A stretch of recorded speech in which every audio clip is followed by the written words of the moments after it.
video warns you about how the process will be, the experience. And I promise you, if there was 1,000 ways to explain death, that video did it for us. And it was one of those things where I was sitting like, we're gonna do this. But I was shaking in my boots, bro, like shaking. I was like, hold up, partner. Like, you telling me all of this, like, I can't come back and sue or complain if something went wrong.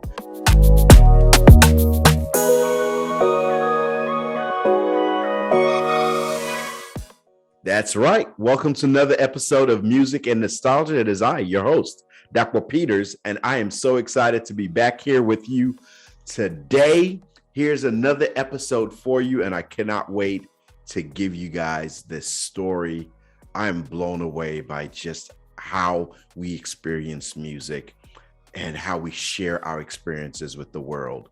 So right now, I want to touch on a song that really, I don't know how a lot of people feel about it. I believe it was a hit, and I believe a lot of people loved it. But I had an interesting relationship with the song because of how it anchored itself to my memories. So here we go. The song that we're going to touch on today is by Jay-Z out of New York. And the song is Young Forever, right? Forever young. I want to be forever young. That joint, right? I forget who he did that song with, but it was just dope, right? It was a great song. But here's how this song, at least in this moment, ties to a great memory of mine. And let's see if you can walk with me in this path here. So the song came out, I believe it was in 2010. It was a hit. It was booming, right? And I was excited to hear the song. I jammed with it quite a bit. You know, like I felt like it was written for me, but it never felt like it was my song until 2011, I believe was the year. And that year, let me take it back a few months, right? In 2010, I met Teju, who is now my wife. I met her in July of 2010. We didn't have an opportunity to really connect, but somehow this was the era of, and this is crazy because Blackberries have just been completely decommissioned, right? But this was the era of Blackberries. And, you know, that's how we connected. Well, a couple months later, we started dating. And then pretty much a year later, we visit each other through the year. But a year later, from the October when we we officially started dating in October of 2010. And then we fast track a year later in October, she came down to visit me. And we had planned this. I had planned this. I had this brilliant idea of exploring and trying some new adventures, try to explore the world and do things in life that aren't normal or standard in like camping. Well, not for everybody, right?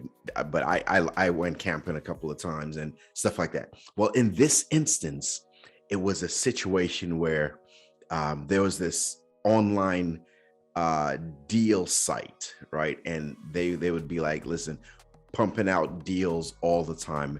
And all I can say is that they started with the letter G, and we're not talking about the alphabet soup company, but this company would offer deals all the time. So they were just shooting them out, and they're not sponsoring me, so I'm not calling their name out. If they want to sponsor, though, if they want to advertise, they can go ahead and hit me up. I don't even know if they're still in business. Are they really big? Anyway, let me not bother with those details. If you want to sponsor, if you want to be an advertiser on the podcast, we'll take you. We'll say your names then. But anyway, so they threw out a deal, and this deal was to go skydiving, and this was like something I had thought about for years, right? I thought it'd be pretty dope to experience it. So that year, it was 2011, and when I found the deal early in the year, I call up some of my friends and I send them the deal. I'm like, yo, we should all get this deal and go skydiving, and it'd be dope to just go together, have fun, go out to eat, do something afterwards, and then we can go our separate ways. But I thought that'd be a great outing for a bunch of friends. I shot it out to a few people. I think 6 of my friends said, yeah, I'm down. A couple of people I know signed up for it, but we all couldn't go together when we planned on it in October. So no big. When Teju came down to visit, I was like, I bet. So tomorrow we'll go. She arrived on a Friday. Saturday we went. Now, here's a few more details, right? Like the deal, you could purchase it and you could always purchase an extra, right? Because I think it was like you could purchase up to 2 for this kind of deal. Well, when I found the deal and I sent it out to everybody, I told her, yo, we got to do this. You got to come along. And she was hesitant and she wasn't really excited about the idea, but I kept selling the idea. I just thought if I sold it to her long enough, she'd be down. And I still felt hesitation. So when it was time to pay for the deal, I said, you got to pay for your own. Now, imagine my crazy behind forcing her to do something that she was already not interested in, but now she had to now pay for it herself. And then she had to pay for the video option because you could record the jump like all the way down. And I insisted that she paid for it. Now, here's the thing, right? One of the things is my wife is an accountant. So she is very stringent about the way she spends money. And she's very, like, even now, like, I promise you, if it's not because of her, I'll lose track of things that need to be paid. Like bills will just be paid 3 years late, but she be on it. Well, she was looking at it like, are we really going to spend this $300 or whatever the price was to go skydiving, jumping out of a perfectly good working airplane to plummet to the ground with the hopes and the faith and belief that this piece of cloth, tarp, would jump out of the backpack at the right time and guide you down slowly? All of those questions were coming at me. And I'm telling you, she was not comfortable with the idea, but I also knew this. She wouldn't waste a dime if she spent it. She would at least make it to the destination, commit to that activity, even if she was miserable the whole time. And she proved this, right? In our year of dating, I was curious about how far we could push our comfort zone, right? So she's now in the car with me and we're driving. It's probably like an hour and a half drive from my house to the location where we go jump out of this perfectly good working airplane.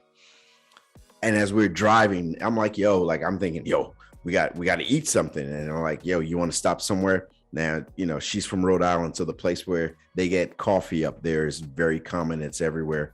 And funny story, she actually works for the company that's the supply company for that company now. So it's weird how full circle. I wasn't even thinking of that until this moment.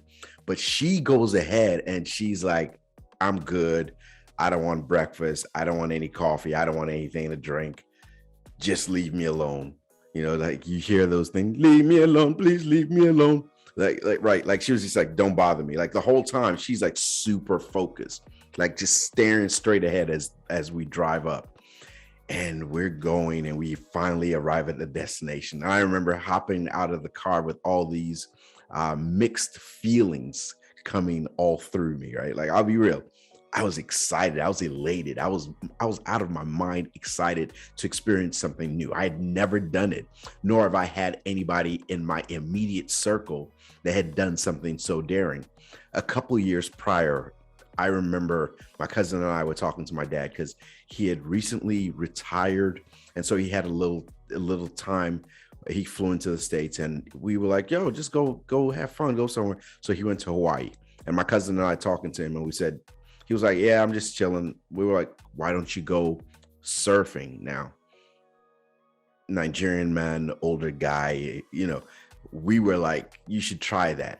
Not sure how he would take that idea, but he was like, okay. And then he did it. Now he said he fell off the board after like 3 seconds or something like that, but he did it. And I was so impressed by that. And because my dad did that, I wanted to challenge myself to do something. So when I said skydiving, I thought, yo, it's scary. Like, yeah, why would I want to jump out of a perfectly good working airplane? But I did it. I said, I'm just gonna go do it. So we arrive. I hop out and Teju's tepidly getting out of the vehicle. And she's walking almost begrudgingly into the building. Now it's this warehouse looking building, and you walk in, and the first thing you have to do is walk in and sit down at a desk where, I mean, actually some furniture. It's like there's a desk behind it, but there's some furniture. You sit and you have to watch the video, and the video warns you about how the process will be, the experience. And I promise you, if there was 1,000 ways to explain death, that video did it for us. And it was one of those things where I was sitting like, we're gonna do this. But I was shaking in my boots, bro, like shaking. I was like, hold up, partner. Like, you telling me all of this, like, I can't come back and sue or complain if something went wrong. I was like, yo, bruh, maybe I don't need to do this. I was like legit getting nervous. I started hearing all the crazy thoughts pop up, right? Like one of my mentors has a podcast named Self-Talk Experience, right? And it's always talking about the things we say to ourselves determine how we see ourselves. And I had to immediately switch it off. Like, no, I can't trap myself in this idea that this is dangerous or this is scary. I mean, of course, be cautious, make wise decisions, but I shouldn't trap myself into the idea that this was going to kill me indefinitely, right? So now I'm sitting here trying to keep positive energy because I already know the person I'm with, Teju, is already like, dude, I didn't want to do this. You made me pay for this junk. And then they're telling me I'm going to die in 1,000 different ways. Yo, no. So we go through that video, and then we have to sign all the documents, and I'm sure she signed somebody else's name, like, just in case this dude got me in something, I'm gonna sign somebody else's name so I can get on his case. We sign it. Now we're doing all the, we're watching them as some guys are they literally putting the parachute into the pack, which was a significant move for me because it had me start to believe that, okay, these guys care about the process. So you could see them, straighten out the cords, making sure nothing was tangled, and packing it up as we're preparing. And then they're warning us about things that we need to do. Make sure that you have nothing dangling, because once you jump out, it's going to be flying. And I had a hoodie with, the strings, and them jokers, it got loose at one point and hit me in the face a couple of times. Man, it felt like I was hit by a whip. But anyway, we're not at that stage of the journey yet. So we're hanging out, right? So the plane is really small, and it can only take 4 jumpers, which means it could only take 8 people because you're strapped on. We're jumping tandem. So we're jumping with an experienced skydiver. What was super cool, it was already the 2 of us, and there were 2 other people that were going to join us on that. So we met 2 individuals, a gentleman that's from Georgia and another gentleman that was from Michigan. And what was really cool is the gentleman from Michigan was there on his birthday with his nephew. His nephew was 40 something years old, and this gentleman was 80. He was celebrating his 80th birthday. It's funny. I remember his name, Mr. Delbert. It's such a gentleman. He was so kind. We got to talk quite a bit. He was a deacon at his church up in Michigan, and just really down to earth. And I was really shocked at the idea that he wanted to jump, at this age of 80. Like, I was like, why are you doing this? And he said, like, why not? Like, he was just like, why not live life on the edge? Like, do the things that you wish you could and don't regret them and look back and regret it. And that was encouraging for me, because at this point, these thoughts are still creeping back in my head. And so I said, you know what? This is it. I'm glad of all the people that were there. This gentleman, Mr. Delbert, and his nephew were the ones that were on the plane with us. So now we're walking, and it's probably it's probably 1/20th of a mile from the building to the landing strip, right? So we're walking, and this had to be the slowest walk. It felt like a scene from the movie Green Mile. Walking the mile, walking a mile, walking the green mile, because it was the opportunity for you to look at the exit route, which was around the building, hop in the car and run. And all this time, I'm still just cheesing. I'm talking to everybody that's walking by, excited about the idea. But on the inside, I felt like Eddie Murphy in Trading Places. A karate man bleeds on the inside. I was bleeding on the inside, but I couldn't show it. And we're walking, and we get to the plane. We have the person that we're going to attach to the professional jumper, and then we also have another person who will be recording the jump.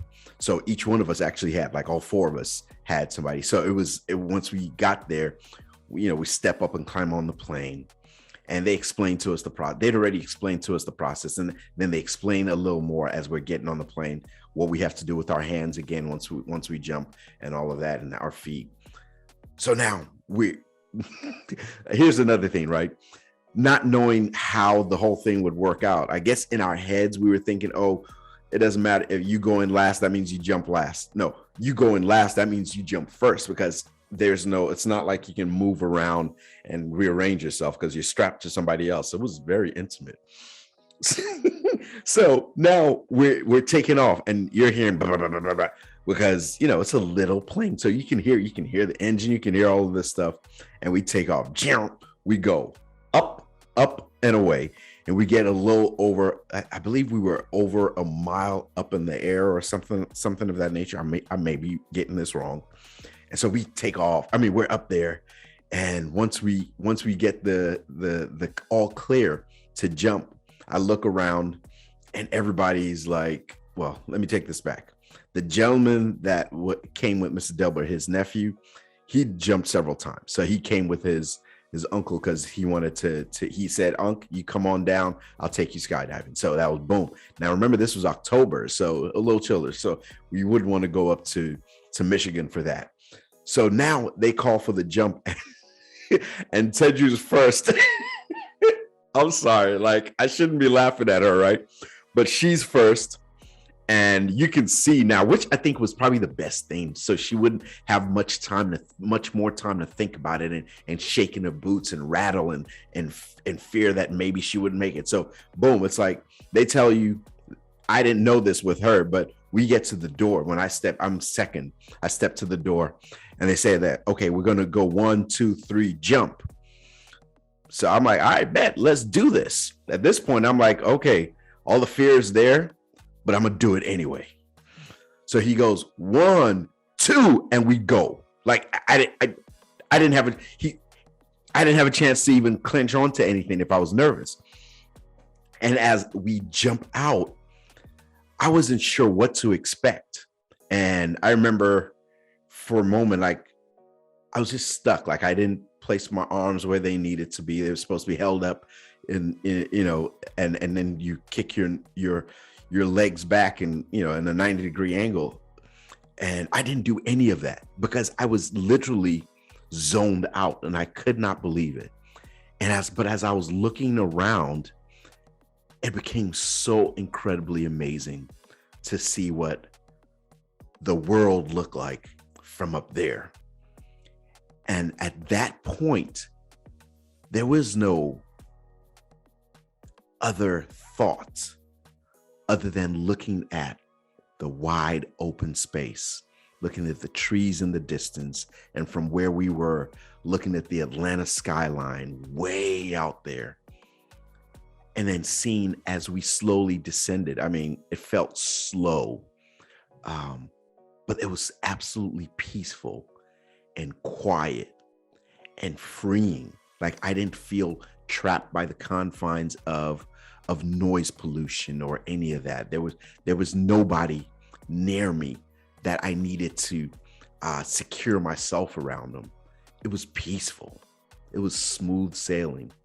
And then once we got to the point that we could release the parachute, he taps me on the shoulder and pulls the strap. And I remember just jerking back. And once we did, that was when the beauty really kicked in.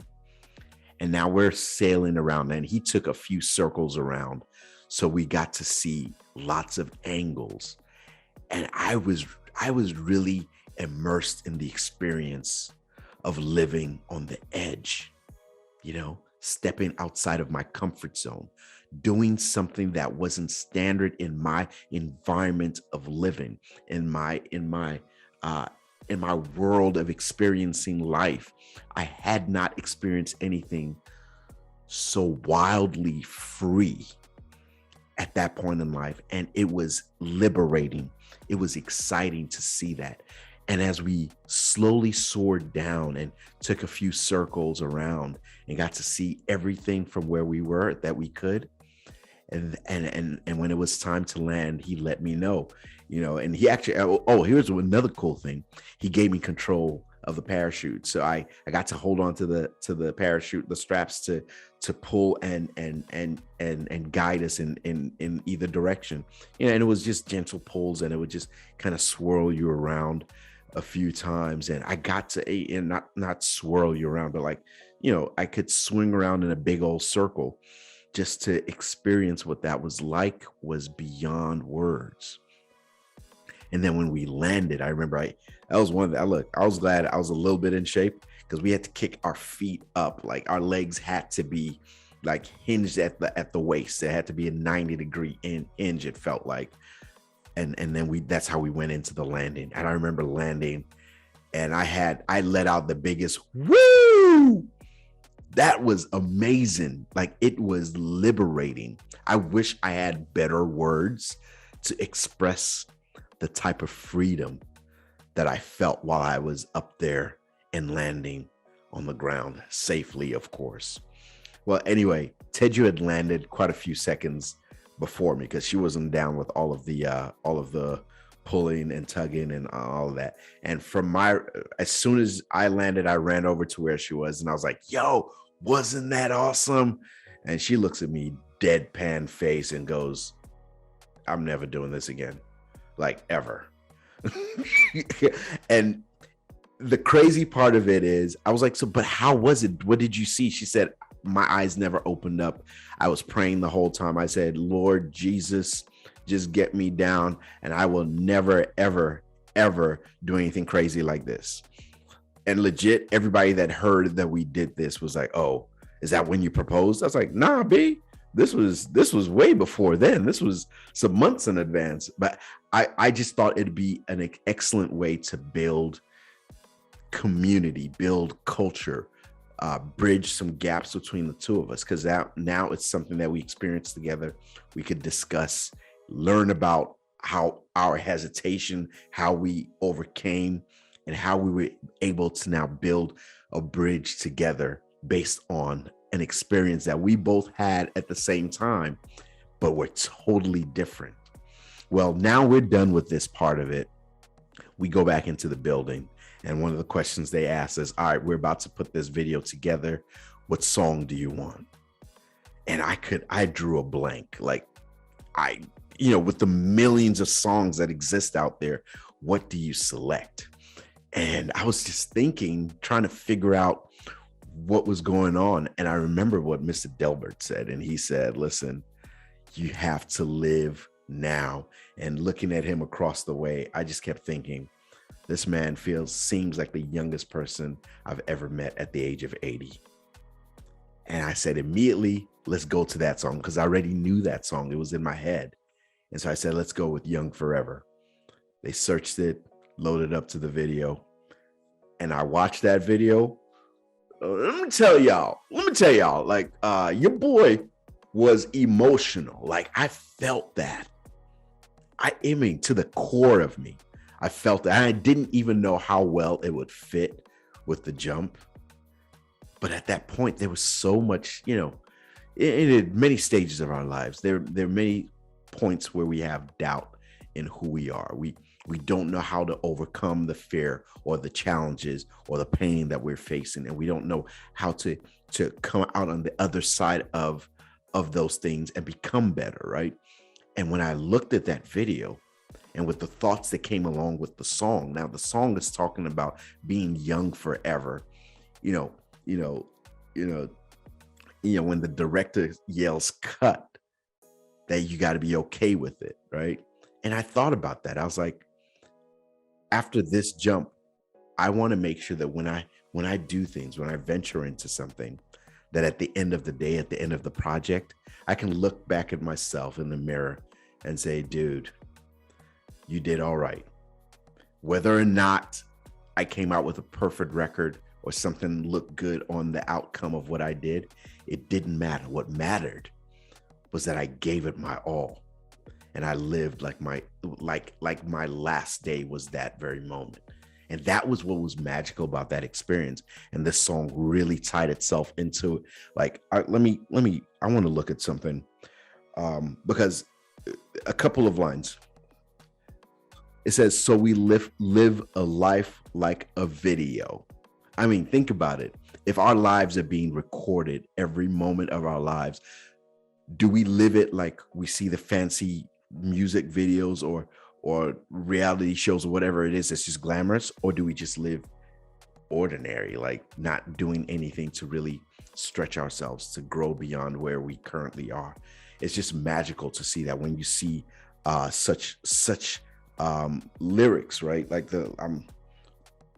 it's like there's so many beautiful lines from the song. I wish I could dig into it. But now every single time I hear that song, it doesn't even matter where I am. The moment I hear the song, boom, it takes me right back to that plane as I'm jumping right off of it on the false number call or the false number count, 2 versus 3. But the most important part of it was I did something that even though I was nervous and scared and uncomfortable with aspects of it, I went out there and did it. I did it with such vigor and commitment that nobody realized the fear that existed in me. I mean, even when I look back at myself, I realized that after the jump, the fear didn't matter because I'd taken the step. And one of my mentors would say this all the time. He said, faith is jumping off the mountain and getting your wings on the way, growing your wings on the way down. And that's what this experience was for me. And every time I hear that song, it takes me right back to that memory. And it takes me right back to that notion to always believe beyond my fears, to always believe beyond my doubt, to always live outside of my comfort zone, even if it means just stretching the limits just a little bit until I become stronger, until I become better. Because there I can become wiser. And the next time I face a challenge, I know I've done something before and I overcame. So even if I don't win on first try, I can always come back again. And that's how we live forever young. All right, guys. Thank you guys for participating in this episode. See you on the next episode. Peace.